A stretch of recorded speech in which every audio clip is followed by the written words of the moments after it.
नमो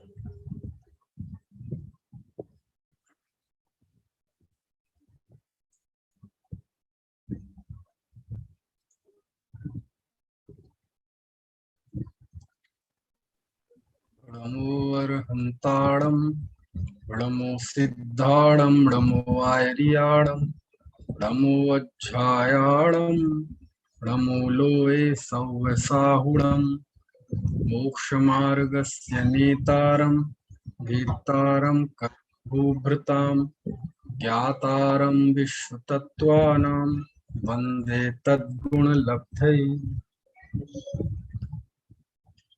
तत्वार्थ सूत्र दूसरा अध्याय आज सुबह पूरा हुआ। इस तरह दूसरे अध्याय का समापन हुआ। पहले दो अध्यायों में, पहले अध्याय में हमने सम्यक दर्शन के आधारभूत 7 तत्व, उनको जानने के उपाय, प्रमाण और नय, इनका कथन पढ़ा था। इसके बाद दूसरे, तीसरे, चौथे अध्याय में, चूंकि ये तत्वार्थ सूत्र शास्त्र है, इसमें 7 तत्वार्थों का वर्णन है। तो पहले 4 अध्यायों में, पहला तो हो गया, उसमें प्रमाण नय आदि का वर्णन है। मुख्यतः दूसरे, तीसरे, चौथे अध्याय में जीव का वर्णन है। 5वें अध्याय में अजीब का वर्णन है। 6वें, 7वें अध्याय में आश्रव का वर्णन है। 8वें अध्याय में बंध का वर्णन है। 9वें अध्याय में संवर और निर्जरा का वर्णन है। 10वें अध्याय में मोक्ष का वर्णन है। इस तरह 7 तत्वार्थों का विवेचन होने से इस ग्रंथ का नाम तत्वार्थ सूत्र सार्थक है। दूसरे, तीसरे, चौथे अध्याय में जीव का वर्णन है। तो दूसरा अध्याय पूरा हुआ, उसमें हमने जीव के असाधारण भाव और जीव के संसारी और मुक्त भेद, और फिर संसारी जीवों की कैसी स्थिति बनती है, उनकी इंद्रियों की स्थिति, उनकी विग्रह गति की स्थिति, उनकी वेद की स्थिति, इन सारी बातों को हमने जाना। और अंत में जो सूत्र हुआ 53वां सूत्र, उसमें अकाल मृत्यु की यानी आयु के अपवर्तन की बात आई। तो ये दूसरे अध्याय का यदि सूत्रों की दृष्टि से देखा जाए तो ये दूसरा अध्याय सबसे बड़ा है। ठीक है।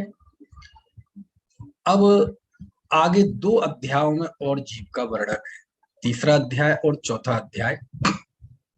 लेकिन ये तीसरा अध्याय और चौथा अध्याय बड़े खास हैं।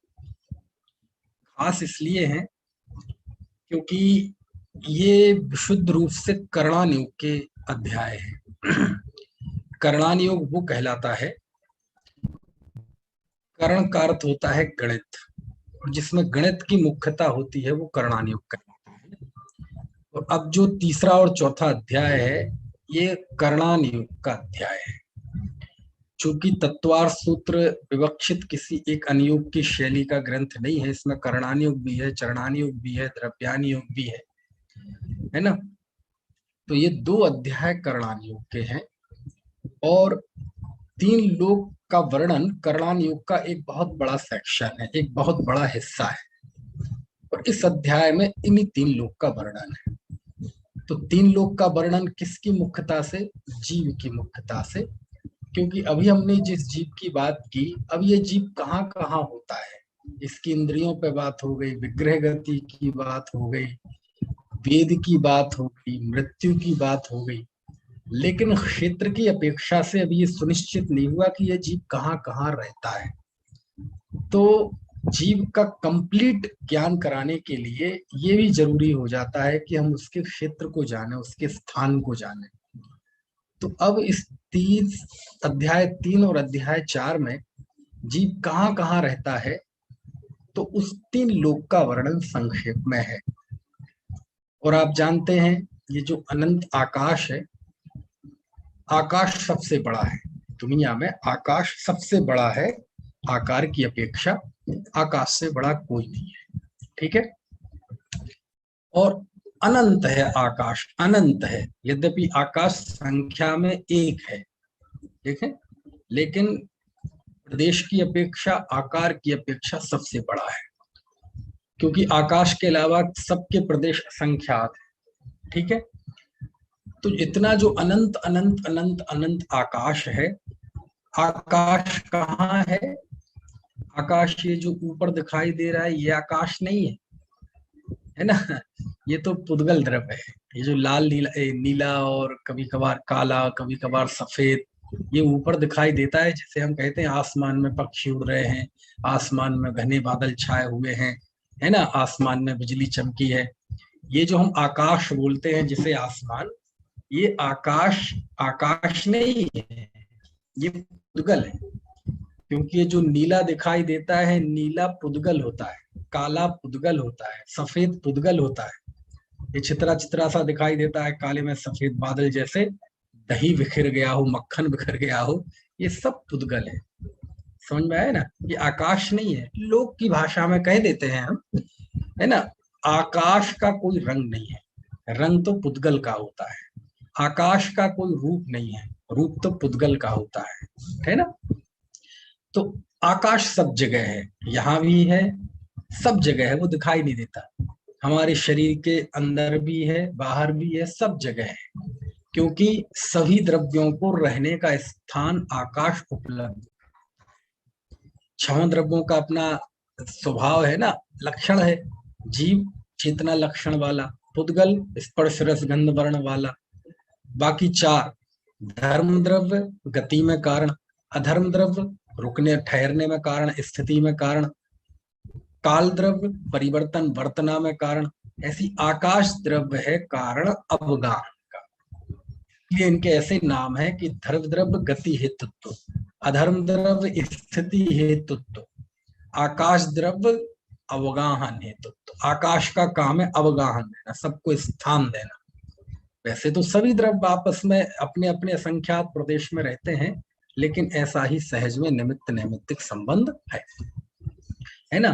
तो इस अनंत आकाश के बीचों बीच 343 घन राजू प्रमाण एक रचना है, जिसे हम तीन लोक कहते हैं। क्या कहते हैं? तीन लोक। ठीक है। और ये तीन लोक ही ऐसा है कि जहां छह द्रव्य रहते हैं। तीन लोक के बाहर जो अनंत है वो तो आकाश अकेला है, वहां तो बाकी द्रव्य रहते नहीं। लेकिन ये 343 घन राजू प्रमाण जो रचना है, जो आपने अनेक स्थानों पर देखी होगी, कि जैसे कोई एक पैर फैलाए और कमर पे ऐसे हाथ रखे व्यक्ति हो, ऐसी जो रचना है वो कहलाती है तीन लोक की रचना। और आजकल तो वो जैनियों का सिंबल जैसा बन गया है। यदि किन्हीं मंदिर में, किसी मंदिर में किसी घर के बाहर यदि वो रचना बनी हुई हो, तो लोग समझ जाते हैं कि ये जैनियों का घर है। और उसके नीचे एक सूत्र लिखा होता है, परस्परोपग्रहो जीवानाम। ठीक है ना। आप में से बताएगा वो कोई सूत्र कहाँ का है? परस्परोपग्रहो जीवानाम कहाँ का पाठ सूत्र है? सूत्र में से लिया गया है वो हाँ, पांचवें। इसी शास्त्र का है, इसी शास्त्र का है। अभी आगे आएगा। कहने का आशय यह है कि ये जो सूत्र है, चलो उस पर जब आएगी बात करेंगे, अभी नहीं तो हम विषय से भटक जाएंगे।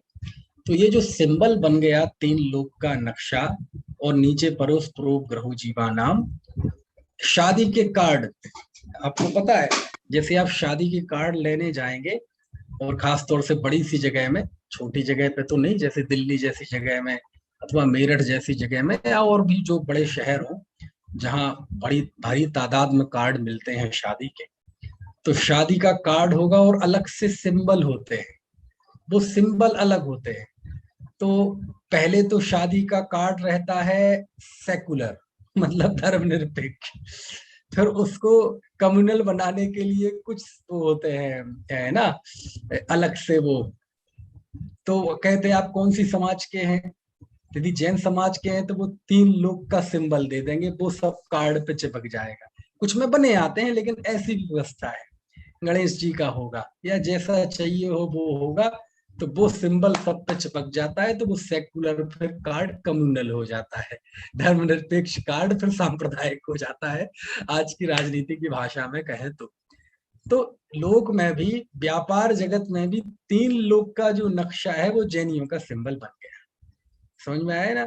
बाजार में जो मालाएं खरीदने जाएंगे आप स्वागत वगैरह के लिए, उसमें भी 3 लोक के सिंबल वाले लॉकेट आते हैं, वो जैनियों के लिए स्पेशल है ना। आप मोमेंटो लेने जाएंगे कहीं किसी मोमेंटो की दुकान पे, तो 3 लोग के स्पेशल आपको वो दिखाई देंगे। तो जैनी भले ही संख्या में दुनिया में कम हो, लेकिन इनका मतलब तो मैं ये कह रहा था कि ये 3 लोग का जो नक्शा आपको दिखाई देता है अनंत आकाश के बीच में, ये बड़ी छोटी सी रचना है। आकाश का अनंत में भाग जितना भी नहीं है, कितना आकाश तो अनंत है, अनंत के अनंत हिस्से कर दो, उसके भी अनंत हिस्से कर दो, तो एक जो हिस्सा आएगा उसमें भी ये 3 लोग नहीं आएगा। इतना ही छोटी रचना है, तो आप समझ सकते हैं आकाश कितना बड़ा होगा। समझ में आ रही है बात? और उस आकाश को हमारे सर्वज्ञ देव जानते हैं, भूत भविष्य वर्तमान समस्त पर्यायों के साथ। तो इस अनंत आकाश के बीचों बीच एक 343 घन राजू प्रमाण, घन राजू मतलब 7, वो होता है ना 7 × 7 × 7, ठीक है ना, समझ गए?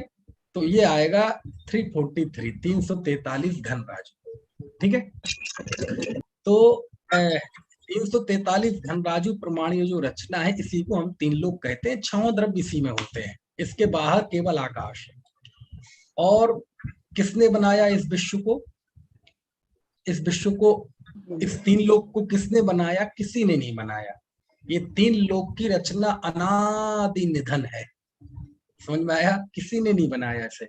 कोई भगवान बनाने वाला हो, कोई दूसरी शक्ति इसे संहारने वाली हो, कोई तीसरी शक्ति इसका संहार करने वाली हो, ऐसा बिल्कुल नहीं है। समझ में आया ना?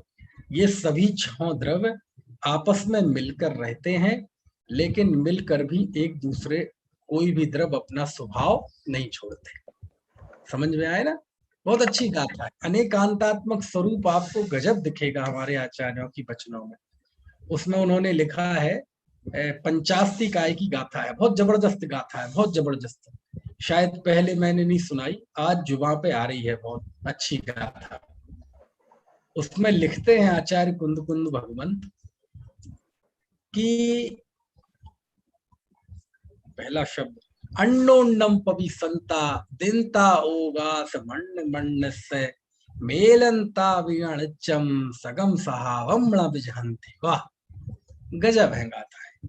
85 काय ग्रंथ है ना, और उसमें शुरुआत में जो उत्पाद व्यय द्रव्य सत्ता द्रव्य सामान्य, फिर ये सारी चीजें जो बताई गई हैं बड़ी अद्भुत है। वही बात प्रवचन सार में भी है, गे तत्व प्रज्ञापन अधिकार में गाथा 92 के बाद। तो उसमें लिखते हैं आचार्य, देखो क्या क्या क्या सच में कुंद कुंद देव के वचन। वो लिखते हैं अन्नोन्नम पवि संता, मतलब ये 6 द्रव्य, मतलब सभी द्रव्य अन्नोन्नम पवि संता, एक दूसरे में प्रवेश करते हैं, प्रवेश करने वाले हैं। अब आप कहेंगे हमने तो सुना एक द्रव्य दूसरे द्रव्य को छूता नहीं। अरे सुनो सुनो जरा, अभी बात स्थापित तो होने दो पहले। अन्नोन्नम पवि संता, ये सभी द्रव्य एक दूसरे में प्रवेश करने वाले हैं, प्रवेश करते हैं। अन्नोन्नम एक दूसरे में, है ना, परस्पर। अन्नोन्नम पवि संता शुरुआत में ही है गाथा, मेरे समझ से 15 के अंदर ही होगी गाथा। अन्नोन्नम पवि संता, यदि कोई थोड़ा सक्रिय सा हो तो निकाल सकता है, सुनील कांत जी। अन्नोन्नम पवि संता, ये सभी द्रव्य आपस में एक दूसरे में प्रवेश करते हैं। अन्नोन्नम पवि संता देनता ओगास मण्ण मण्णस्य, एक दूसरे को ये अवकाश देते हैं। समझ में आया ना? अवकाश देते हैं मतलब रहने के, एक दूसरे में प्रवेश करते हैं, स्थान देते हैं। अन्नोन्नम पवि संता देनता, ओगास मतलब अवकाश, मंड मंडस से एक दूसरे को अवकाश देते हैं। इतना ही नहीं, मेलंता वियणिचम, ये एक दूसरे से मिलते हैं सभी द्रव। 1.5 लाइन सुना दी मैंने। 1.5 लाइन सुन के आपके मन में क्या तस्वीर जगी होगी? क्या बात कर रहे हैं आचार्य, हमने तो सुना एक दूसरे को छूते नहीं, एक दूसरे को मिलते नहीं, दोनों के बीच में वज्र की दीवार है, दोनों के बीच में अत्यंत अभाव है ना? यदि सब मिल जाए तो फिर 6 क्यों रहे, एक ही द्रव्य हो जाए, सब अनंत क्यों रहे, सब मिलके एक ही द्रव्य हो जाए। कहते यदि आप अनंत, 7वीं गाथा है ना, ये सांगली से हमारे सुभाष जी बता रहे हैं, 7वीं गाथा है। तो आप कहेंगे हमने तो यही सुना। अरे भैया, आप अनेकांतात्मक वस्तु के स्वरूप की गहराई को समझें। अनेकांत का कैसा उपयोग किया आचार्य ने इस गाथा में। 1.5 लाइन में अभी आपको ये दिखाया है कि ये सब मिलते हैं आपस में, एक दूसरे में प्रवेश करते हैं, एक दूसरे को अवकाश देते हैं, है ना? फिर से बोलता हूं मैं गाथा।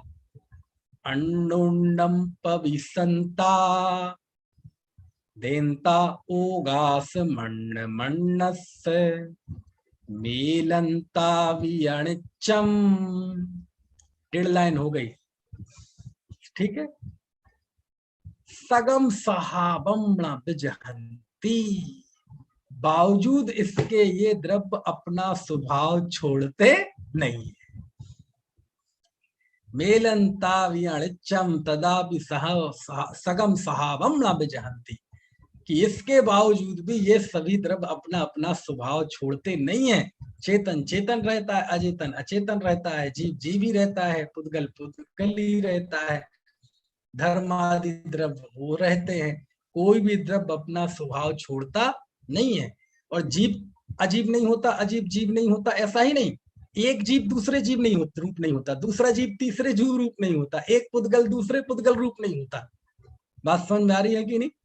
कहने का आशय ये है कि बहुत बहुत अद्भुत गाथाएं हैं। तो ये षट द्रव्यमयी जो विश्व है, इसमें अनंत आकाश है, और इस आकाश के बीच में ये 343 घन राजू प्रमाण, ये रचना है जिसे हम लोक कहते हैं, ठीक है। और इसे लोक किसने बनाया? किसी ने नहीं बनाया। कब इसकी शुरुआत हुई? कभी नहीं हुई।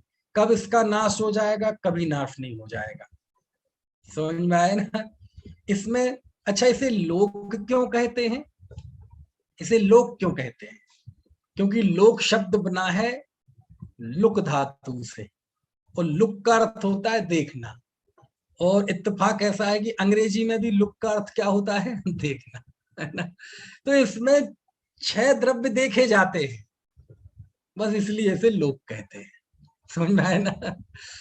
और इसी 3 लोक में ही इस 343 घन राजू प्रमाण है ना, जो कि 14 राजू ऊंचा है, इसको ही लोक कहते हैं, और इसमें ही जीव होता है, इसके बाहर जीव नहीं होता, ठीक है। अब इन 3 लोकों का वर्णन आचार्य ने इस तीसरे चौथे अध्याय में किया है। पहले जो अध्याय है, तीसरा अध्याय, मतलब इस तीसरे अध्याय में आचार्य ने अधोलोक का और फिर मध्यलोक का वर्णन किया है, और उसके बाद चौथे अध्याय में ऊर्ध्वलोक का वर्णन किया है, ठीक है ना? पहले तीसरे अध्याय में किसका? सबसे पहले अधोलोक का, और तीसरे अध्याय में ही मध्यलोक का। उसे त्रयक लोक भी कहते हैं। त्रयक लोक क्यों कहते हैं मैं बताऊंगा। और उसके बाद चौथे अध्याय में ऊर्ध्वलोक का वर्णन किया है, ठीक है। तो तीसरे अध्याय से अब प्रारंभ होता है अधोलोक का वर्णन। सबसे पहले आचार्य ने नरक का वर्णन किया, है ना? देखो जरा सूत्र पढ़ते हैं।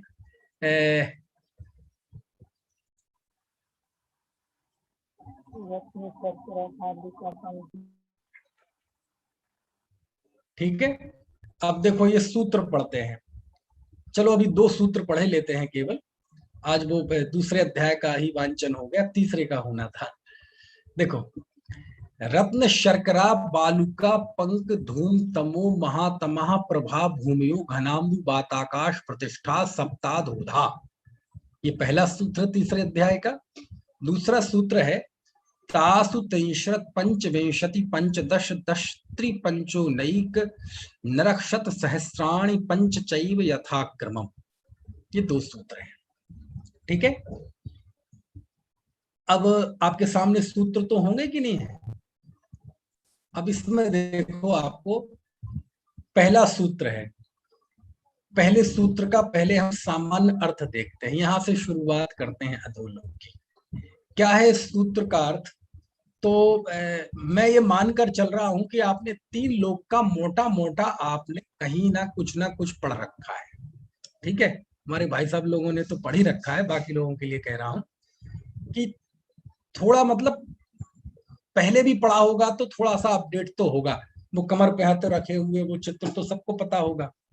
तो उसमें ही तीन लोक हैं, अधोलोक, मध्यलोक और ऊर्ध्वलोक।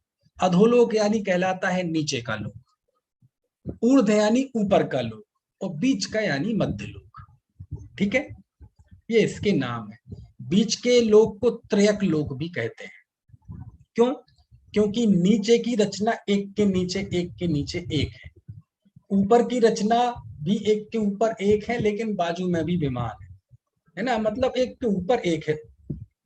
तो नीचे की रचना भी एक के नीचे एक है, ऊपर की रचना एक के ऊपर एक है, लेकिन मध्यलोक में सारी रचनाएं तिरछे में है, ऐसे।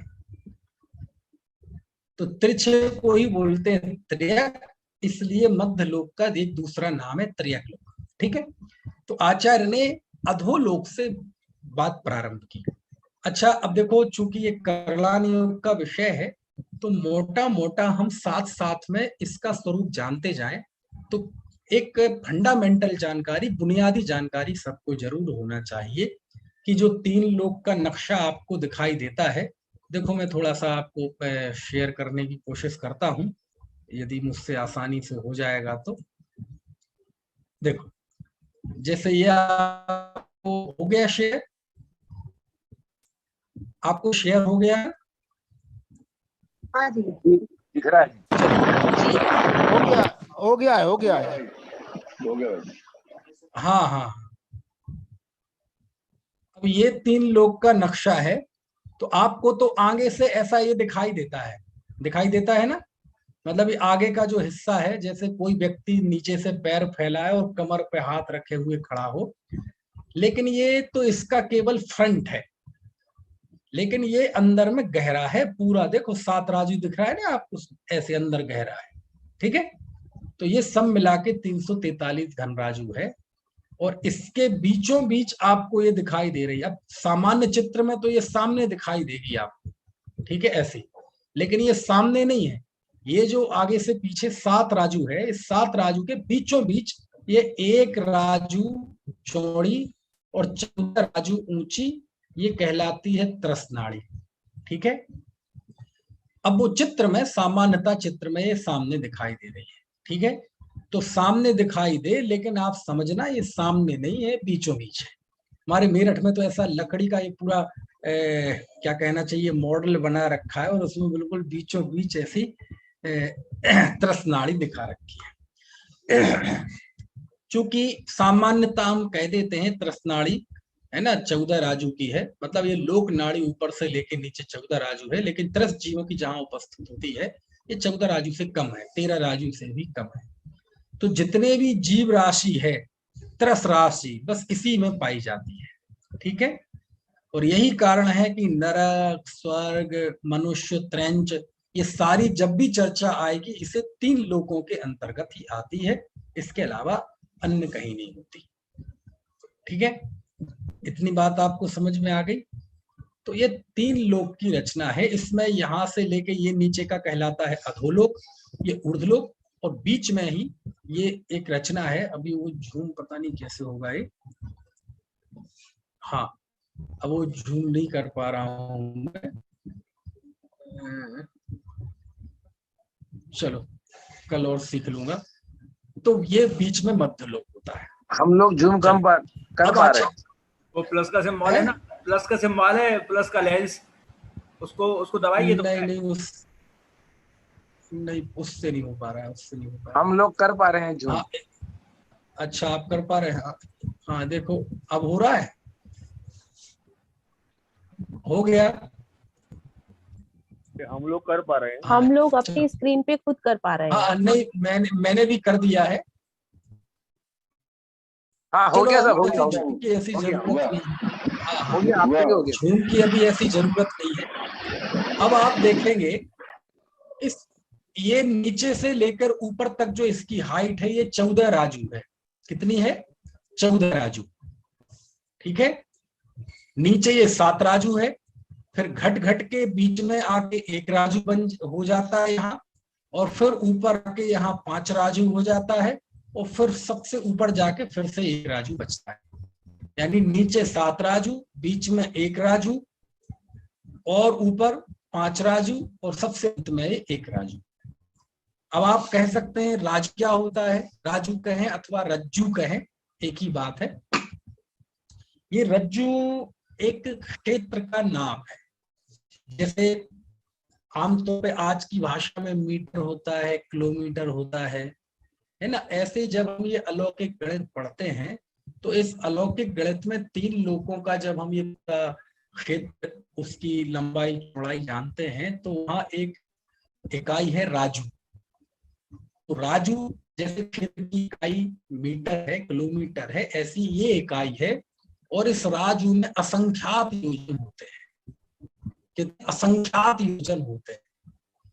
अब आप कहेंगे असंख्यात, असंख्यात कहने में कई बार असंख्यात असंख्यात लगा, तो असंख्यात योजन होते हैं एक राजू में। समझ में आए?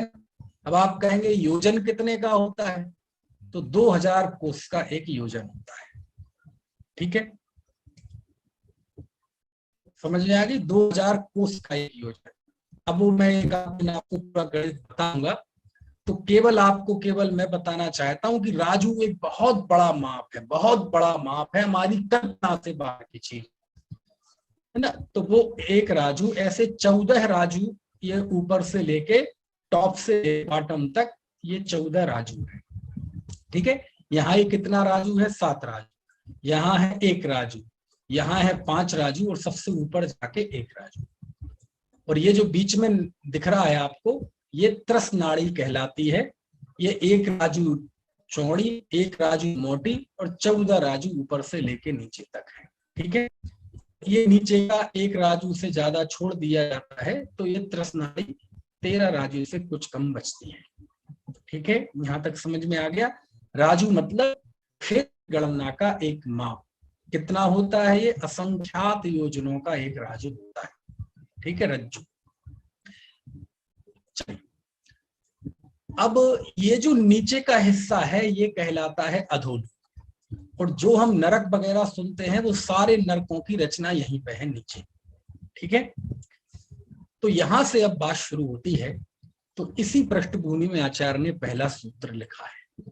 ठीक है, अब यहाँ कोई प्रश्न कर सकता है कि एक बात बताइए, आचार्य ने आखिरकार नरकों से क्यों बात शुरू? क्या प्रश्न किया मैंने? ये एक यहाँ बात सोचने लायक है कि हे आचार्य देव, एक बात बताइए, आप जीव की बात कर रहे थे, नरकों से बात क्यों शुरू करते हैं? आप तो शुरू में ही से डरा से रहे हैं। समझ में आया ना? ऐसा प्रश्न किया, मैं नहीं कर रहा हूं ऐसा प्रश्न, अकलंक स्वामी ने किया है। वहां से बता रहा हूं कि ये नरक का वर्णन पहले क्यों कर रहे हैं आप। देखो ध्यान रखना, मैंने बताया अकलंक देव का एक अपना टेस्ट है। वो बहुत सारी बातें बड़ी अलग तरह से, बड़े मनोवैज्ञानिक तरीके से बताते हैं। इसी तरह का प्रश्न उन्होंने पहले अध्याय में किया था, जब पहले सूत्र में आचार्य ने बता दिया था सम्यक दर्शन ज्ञान चारित्राणी मोक्ष मार्ग, बताया था कि नहीं? तो उस समय भी उन्होंने प्रश्न किया था अकलंक स्वामी ने तत्वार्थ वार्तिक में, राज वार्तिक में, कि हे आचार्य देव, पहले आपको बंध मार्ग बताना चाहिए, फिर मुक्ति का मार्ग बताना चाहिए। आपने पहले ही मुक्ति का मार्ग बता दिया। यहां भी उन्होंने प्रश्न किया कि पहले नरक का कथन क्यों? तो जवाब दिया कि नरक का कथन हम पहले इसलिए करना चाहते हैं ताकि जीव को भय लगे, ताकि जीव को वैराग आए, ताकि जीव, समझ में आए ना, जब तक उसके अंदर नरक का भय नहीं लगेगा, विषयाशक्ति नहीं टूटेगी, वैरागी नहीं होगा, तब तक जिन धर्म में कुछ होने वाला नहीं है। तो एक बार इसे नरक को जरा दिखाएं तो नरक क्या होता है, समझ में आया ना। इसलिए उन्होंने कहा कि इसलिए आचार्य ने पहले नरक दिखाए ताकि इस जीव को वैराग्य आए। एक दूसरा कारण ये है, ये तो अभी हमने अकलंक देव का बताया, कि जिन धर्म में ऊपर चढ़ने की बात होती है, नीचे गिरने की बात नहीं होती, समझ में आया ना। यही कारण है कि वो नीचे से शुरू करते हैं, पहले अधोलोक, फिर मध्यलोक, फिर ऊर्ध्वलोक, ऊर्ध्वलोक में भी फिर है ना अनुदेश ग्रेवयक सब वर्णन करते हैं। तो हमारे यहाँ उत्थान की बात होती है, नीचे से ऊपर उठने की बात होती है। यही कारण है कि वो पहले नरक का कथन करते हैं। चलिए अब जरा सूत्र देखते हैं थोड़ा, ठीक है।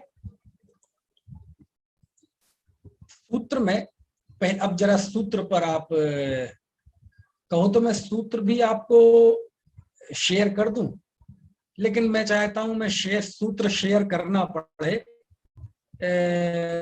तो थोड़ी ऐसी लज्जाजनक सी बात होगी। सबके घर में तत्वार सूत्र होगा, कम से कम तत्वार सूत्र आप हार्ड कॉपी अपनी आंखों के सामने रखें तो भी ज्यादा खुशी होगी, ठीक है। तो पहला सूत्र देखते हैं जरा। आवाज कम आ रही है हमारी तरफ से तो सब सही है। अब आने दो भैया, हम कुछ नहीं कर सकते आवाज का, है ना। यदि आवाज कम आ रही तो कम ही रहे, क्योंकि मैंने अपनी तरफ से कुछ नहीं किया, जैसे हमेशा चलता है वैसे ही चल रहा है।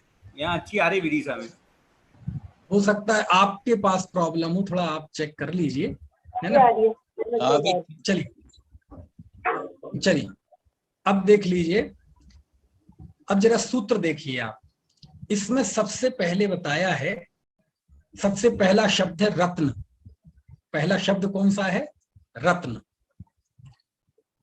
ठीक है। दूसरा शब्द है शर्करा, तीसरा शब्द है बालूका, चौथा शब्द है पंख, पांचवा शब्द है धूम, छठवां शब्द है तम और सातवां शब्द है महातम, ठीक है। संधि इनका ऐसा होगा, रत्न, शर्करा, बालूका, पंख, धूम, तमः, महातमः, प्रभा, भूमयः, घन, अंबु, वात, आकाश, प्रतिष्ठा, सप्त, अधः, अधः। ये इनको यदि अलग अलग शब्द कर दें हम तो ऐसी स्थिति बनेगी। अब देखो जरा इनका अर्थ क्या करते हैं। सबसे पहले आचार्य ने नीचे जो अधोलोक है, उन अधोलोक में 7 भूमियां हैं, ठीक है। उन 7 भूमियों को यहां बताया है आचार्य ने, और उन्हें ही हम 7 नरक कहते हैं, ठीक है। तो क्या है इन भूमियों का स्वरूप, वो आचार्य बताते हैं। देखो इन 7 नरक भूमियों के सबसे पहले नाम गिनाए हैं। इसमें सबसे पहला है रत्न, और अंत में आप देखें महातमः के बाद प्रभा शब्द है। प्रभा, प्रभा तो आप जानते, प्रकाश, किसी वस्तु से निकलने वाली जो रोशनी होती है उसका, है ना, प्रकाश, वही कहलाती है प्रभा। तो वो द्वंद्व समास है, तो प्रभा वो सबके साथ लगा लेना, तो रत्न नहीं है, वो प्रभा रत्न के साथ लगाओ तो शब्द बनेगा रत्न प्रभा। वो प्रभा शर्करा के साथ लगाओ तो बनेगा शर्करा प्रभा, ठीक है। बालूका प्रभा, पंख प्रभा, धूम प्रभा, तम प्रभा और महातम प्रभा। तो ये 7 नाम आपको देखने मिल रहे होंगे, ये 7 भूमियों के नाम है, ठीक है। तो आगे शब्द है प्रभा भूमियो, ये 7 भूमियां हैं। रत्न प्रभा ये कहां पे है? नीचे की बात कर रहा हूं, अधोलोक में, ठीक है। अधोलोक में ये 7 भूमियां हैं, यहां आचार्य ने उनके नाम दिए। तो ये 7 भूमियां हैं, कैसी हैं ये? घनाम्बु बाताकाश प्रतिष्ठा, ये घनाम्बु बात, ये घनाम्बु बात और आकाश में प्रतिष्ठित, अभी अर्थ बताएंगे, अभी विशेष करेंगे, केवल आप अभी सूत्र का सलारार्थ समझें। घनाम्बु बात और आकाश से प्रतिष्ठित है, में प्रतिष्ठा है इनकी, मतलब उसके आधार पर है। और तीसरी बात सप्त, ये 7 हैं, और अधो अधा नीचे की ओर है, एक के नीचे एक। तो इसमें कितनी बातें आ गई सूत्र में? ये भूमियां हैं, इनकी संख्या कितनी है? 7 है। कैसी है ये? घनाम्बू बात और आकाश के द्वारा प्रतिष्ठित है, माने इनसे वो आधार पे हैं। और ये कैसी हैं? एक के नीचे एक है। कुछ बात समझ में आ रही? इस तरह से अब आप इतना मोटा मोटा तो बिना नक्शे के भी समझ में आ जाए आपको। अब देखो, सबसे पहले हम देखते हैं 7 भूमियों के ये नाम क्यों है। अब देखो, नाम तो ऐसे लगते हैं, रत्न प्रभा शर्करा प्रभा। वैसे इनके एक 7 नाम और हैं, तिलोय पंडिती में आचार्य यति वृषभ ने दिए हैं, वो भी बहुत प्राचीन नाम है। वो भी लगभग उमा स्वामी आचार्य और तिलोय पंडितीकार भी लगभग समकालीन है। हो सकता है तिलोय पंडितीकार इनके पहले भी हो सकते हैं, है ना। और शुरुआत में तो मैंने बताया ही था कि तिलोय पंडित इनके सामने जरूर रहा होगा। तो वहां 7 नाम और मिलते हैं, धम्मा, वंशा, मेघा, अंजना, अरिष्टा, मघवी और माघवी। ये 7 नाम भी मिलते हैं। लेकिन अभी यहाँ हम इन 7 नामों को देखते हैं। इनके नाम हैं इनकी प्रभा के आधार पर। प्रभा के आधार पर मतलब इनकी जो आभा होती है प्रकाश के आधार पर। पहली भूमि है नरक की, ये सबसे ऊपर है। ये अधो अधा मतलब जैसे आप समझ लो, जैसे हमारे सामने हमने ये ग्रंथ है, तो सबसे ऊपर एक, फिर दूसरा, फिर तीसरा, ऐसे जमा देते हैं ना, एक के ऊपर एक। तो ये 7 भूमियां एक के नीचे एक है, ठीक है ना। यानी रत्न प्रभा के नीचे शर्करा प्रभा के नीचे बालुका प्रभा, ठीक है। ऐसे करके एक एक के नीचे एक है, इसलिए आचार्य ने इसके लिए शब्द दिया अधो अधा, है ना। और इनके नाम जो है वो नाम दिए गए हैं आचार्य ने इनकी प्रभा के आधार पर। पहली रूप भूमि है, रत्नों की प्रभा है इसमें।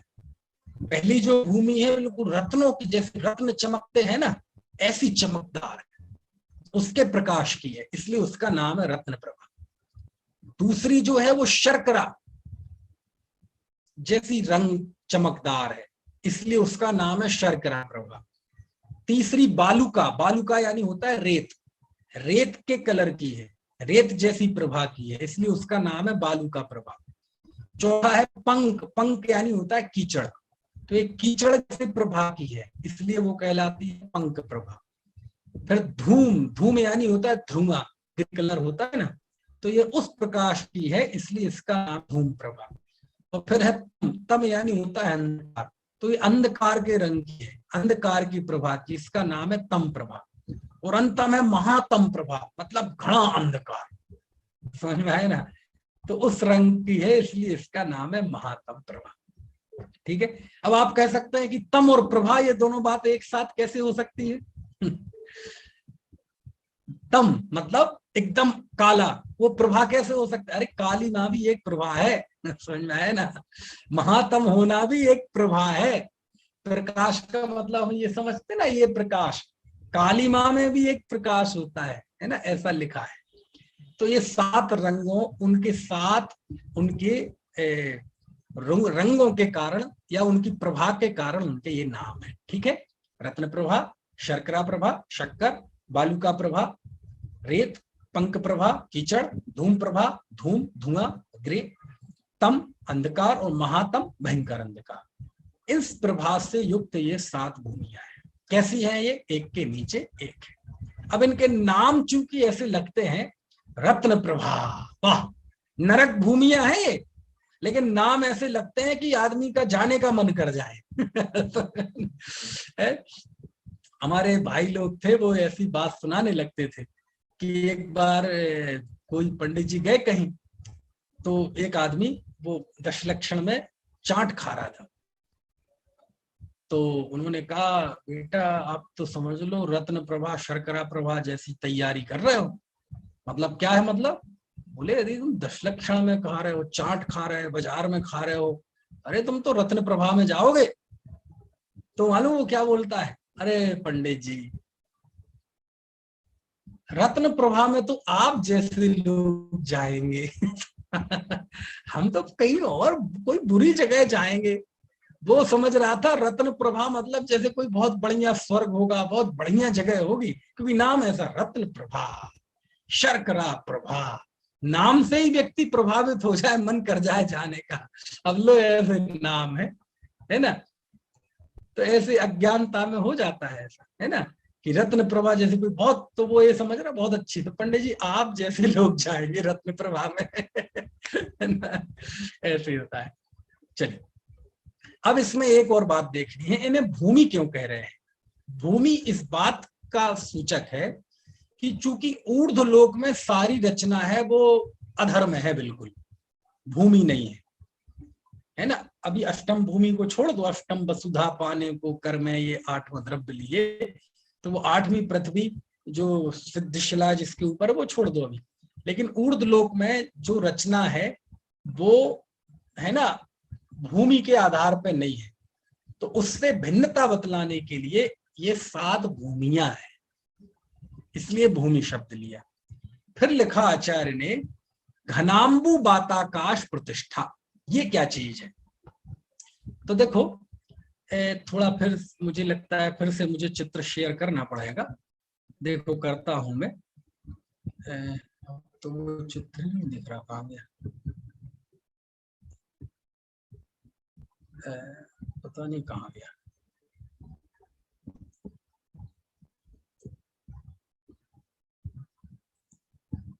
चलो अब मैं दिखाता हूँ चित्र भी, वो पता नहीं कहाँ गया चित्र।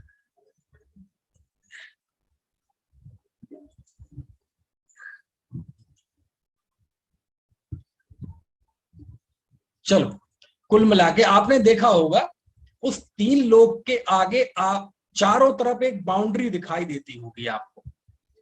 आपके घरों में कोई चित्र होगा पुस्तक में तो आप देखना, उस 3 लोक के चारों तरफ एक बाउंड्री दिखाई देगी, और वो 3 दिखाई देगी, 1 बाउंड्री, 2 बाउंड्री, 3 बाउंड्री, है ना। तो आपने देखा होगा, आप कहते हैं कि भैया ये दुनिया किसके आधार पर खड़ी है, तो लोग कहेंगे कि इसे शेषनाग ने थाम रखा है, हम कहेंगे नहीं झूठ बात है। कोई कहेगा इसे वो उनने अपनी उंगली पे कर रखा है, बोले नहीं, तो बोले यार तुम लोग जैनी कुछ मानते ही नहीं, तो ये दुनिया हवा में खड़ी है क्या। हाँ सच बात है, ये दुनिया हवा के आधार पर टिकी है। कैसे हवा के आधार पर टिकी है, तो ये 3 लोग जो आजू बाजू 3 रंग वो आपको लाइन दिखाई देती होंगी बाउंड्री, वो केवल चित्र को सुंदर बनाने के लिए नहीं है। हकीकत में ये जो 3 लोक है, और यहाँ चूंकि अधोलोक की बात चल रही है, तो वो 3 जो दिखाई देते हैं वो 3 बात वलय कहलाते हैं। क्या कहलाते हैं, बात वलय। बात यानी होता है हवा, और वलय मतलब हवा का वो घेरा, है ना। तो वो हवा के जो घेरे बने रहते हैं वो कहलाते बात वलय, और उनके आधार पर ये 3 लोक टिका हुआ है, समझ में है ना। आप जिस बस में बैठते हैं अथवा जिस कार में बैठते हैं, ट्रक इतना बड़ा, कई कुंटलों का ट्रक, वो काय पे खड़ा है, बोले पहियों पे।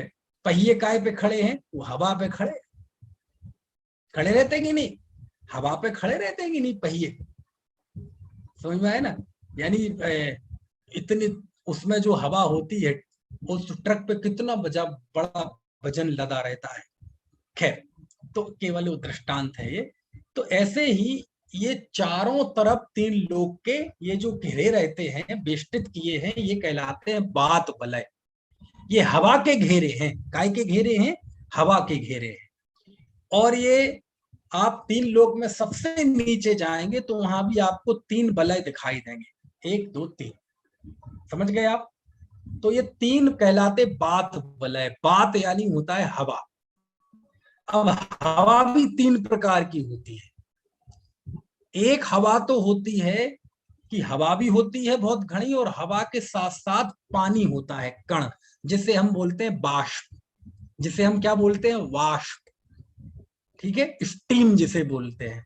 और आजकल कोरोना में तो काफी स्टीम का यूज हुआ, अशिक्षित लोग भी जानने लगे स्टीम क्या होती है, और वो भी जानने लगे कि स्टीम क्या होती है और स्टीमर क्या होता है। है ना, 150-150 का स्टीमर 500-500 में बिका, 600 में बिका पानी डाल के स्टीम।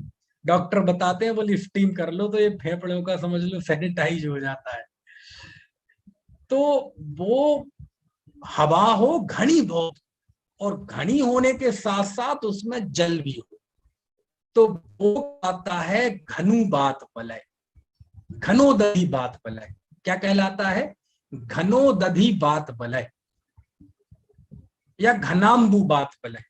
अंबु यानी होता है जल, घन यानी होता है घना, तो घना जल और बात घनी हवा और उसका घेरा, तो हम कहेंगे उसे घनोदधि बात वलय अथवा घनाम्बु बात वलय। तीन चारों शब्द का अर्थ आप समझ गए। यदि मैं बोलूं घन बात वलय, घनोदधि बात वलय, ठीक, तो इनके अर्थ समझना। सबसे मैंने बोला घन, उदधि, बात, वलय। घन मतलब बहुत सघन, है ना। अंबु, अंबु कहे अथवा उदधि, है ना। अंबु, अंबु यानी पानी, बात यानी हवा, और वलय यानी उसका घेरा। तो चारों शब्द को मिला दो तो क्या अर्थ हो जाएगा? घनाम्बु बात वलय, यानी है हवा लेकिन पानी के साथ मिली हुई। उसे अपन समझने के लिए हम क्या बोलते? वाष्प, स्टीम। तो स्टीम का घेरा, उसे हम क्या बोलेंगे? घनाम्बु बात वलय। ठीक है। तो ये जो तीन वलय दिखाई देते हैं, आप देखना अधोलोक में सबसे नीचे ऊपर का है घनाम्बु बात वलय, बाष्प का घेरा, स्टीम का घेरा। उसके नीचे है दूसरा, उसको बोलते हैं घन बात वलय। उसमें बाष्प नहीं है, केवल वायु है, केवल बात है, लेकिन बहुत घनी है, बहुत घनी। घनी मतलब, अरे आप देखना टायर उतना फूल जाता है, हवा भी भारी और हल्की होती है। अरे पानी भी हल्का और भारी होता है। ये जो BHEL है भोपाल में, आप में से भोपाल का है कोई? चलो नहीं है। BHEL क्या है? Heavy water. भोपाल के पास है। हाँ, भोपाल में ही है BHEL। हाँ, है ना। उसका उसका फुल फॉर्म क्या है? भारत हैवी वाटर, भारत मतलब ऐसा कुछ है। मैं है। भारत पंडित जी हैवी साहब वहां पर, पंडित जी साहब वहां पर क्या है? भारत हैवी इलेक्ट्रिकल लिमिटेड है, हैवी वाटर नहीं है। हैवी वाटर भी एक है कॉन्सेप्ट, वहां ना नहीं हो। नहीं नहीं, वो अलग है, वो अलग है सर, वो अलग है। अच्छा, मतलब हैवी वाटर होता तो है प्रोजेक्ट ना अलग है। ऐसा कुछ? हाँ, नहीं नहीं केमिस्ट्री में सागर भारी, मतलब होता तो है ना ऐसा कुछ? हाँ केमिस्ट्री हाँ में, होता है, होता है। हैवी केमिस्ट्री वाटर में प्रोजेक्ट भारी पानी कहलाता होता है। हाँ, बस बस बस नहीं करना था, उतना ही करना हाँ। था। उतना ही क्लियर करना हो, भोपाल में ना हो, किसी और पाल में हो। हमें तो ये बताना था कि जैसे है ना, वाटर भी हैवी और भारी, हल्का भारी होता है, हवा भी हल्की भारी होती है, हवा भी सघन होती है, पतली होती है, मोटी होती है। हम तो सोचते हैं मनुष्य मोटे पतले होते हैं, हवा भी मोटी पतली होती है। समझ में आया ना। तो पहला घेरा काय का है? स्टीम का। दूसरा घेरा हवा का है, लेकिन घनी हवा, मोटी हवा, तो उसको बोलते हैं घन बात वलय। और सबसे नीचे जो तीसरा घेरा है वो भी हवा का है, लेकिन पतली हवा है, तो उसको बोलते हैं तनु बात वलय। तनु मतलब महीन, पतली हवा। ठीक है। तो पहला घेरा बाष्प का, घनाम्बु बात वलय, वह किसके आधार पर है? घन बात वलय। घन बात वलय किसके आधार पर है? तनु बात वलय। और तनु बात वलय किसके आधार पर है? सबसे नीचे वाला, वो आकाश के आधार पर है। तो ये जो स्थिति है, घनोदधि बात वलय, वह आधारित है घनबात वलय पे, वह आधारित है तनुबात वलय पे, और वह तनुबात वलय आधारित है आकाश पे, अलोक आकाश पे, है ना। अब वो आकाश कहें तो इस बात को बतलाने के लिए ये बीच का शब्द है बड़ा सा, घनाम्बु बात आकाश प्रतिष्ठा। घनाम्बु बात मतलब, है ना, वही वलय। तो घनाम्बु बात और आकाश में ये 7 भूमि प्रतिष्ठित हैं। मतलब ये 7 भूमि घनाम्बु बात पे प्रतिष्ठित है। घनाम्बु बात वलय, वो सब आपसे लगाना, है ना। घन बात वलय पे प्रतिष्ठित है, घनबात बलय तनुबात बलय पे प्रतिष्ठित है, तनुबात बलय आकाश में प्रतिष्ठित है। समझ गए? इस स्थिति को बतलाने के लिए आचार्य ने एक लंबा शब्द दिया है, नाम्बुवात आकाश प्रतिष्ठा। और अगला शब्द है सप्त, चूंकि ये 7 हैं इसलिए ने सप्त कहते हैं। और अधो अधा, एक के नीचे एक है, ये मध्यलोक की तरह ऐसे तिरछे में नहीं है ना, इसलिए एक के नीचे एक है, इसलिए इस तरह से ये सूत्र का अर्थ हुआ। ठीक है, आपको समझ में आ गया सूत्र? ईमानदारी से बताना समझ में आया नहीं आया? क्यों जी, समझ में आ गया? किसी को कुछ पूछना है और यदि हो गया हो तो फिर चले, क्योंकि समय हो गया है ना। किसी को कुछ पूछना हो तो पूछिए। हाँ, सुनील कांत जी कुछ पूछ रहे हैं। नहीं, पूछना नहीं है, पूछिए। पूछना नहीं है, समझ में आ गया। अच्छा इसीलिए चलिए, और किसी को कुछ पूछना हो तो चलिए। अभी एक हमारे दिमाग में पहले एक पूरा एक स्केच बन जाए, क्योंकि करणानियोग का विषय है। अब फिर जब हम इसमें नारकियों का वर्णन, अभी हमने शुरू नहीं हुआ है, अभी नारकियों का वर्णन आएगा तो सच में रोंगटे खड़े हो जाएंगे, इतना जबरदस्त है। तो अभी आएगा, अभी तो केवल एक हम अभी उस मोहल्ले में पहुंचने की कोशिश कर रहे हैं नारकियों के, अभी तो दूर ही है। अभी तो हमने मैप पे केवल रास्ता देखा है कि हमें इस रास्ते से नरक में घुसना है, जाना नहीं है नरक घुसना है। घुसना मतलब आगम के जरिए हमें देखना है कि कैसे होते हैं नरक। तो अभी हम इन नरक भूमियों में घुसेंगे, धसेंगे और धस धस के बिल्कुल नजदीक जानेंगे, और आपको बिल्कुल ये स्थिति लगेगी कि बिल्कुल जैसे हम सामने ऐसे देख रहे हो, ये देखो नारकी लड़ रहे हैं, कैसे दुखी हो रहे हैं, चीख रहे हैं, चिल्ला रहे हैं, एक दूसरे को मार रहे हैं, काट रहे हैं, प्रताड़ित कर रहे हैं, है ना। यही आवाजें आ रही हैं, मारो मारो मारो, बचाओ बचाओ, आ ऊ। आपको वो स्थिति बिल्कुल साकार हो जाएगी। लेकिन बस आप थोड़ा हमारे साथ चलते रहें, है ना। चलिए, अभी का समय हो गया है और बात कल करेंगे। जिनवाणी स्तुति कर ले। जावाणी के ज्ञान ते सूझे लोकालो, सोवाणी मस्तक नमो सदा देत।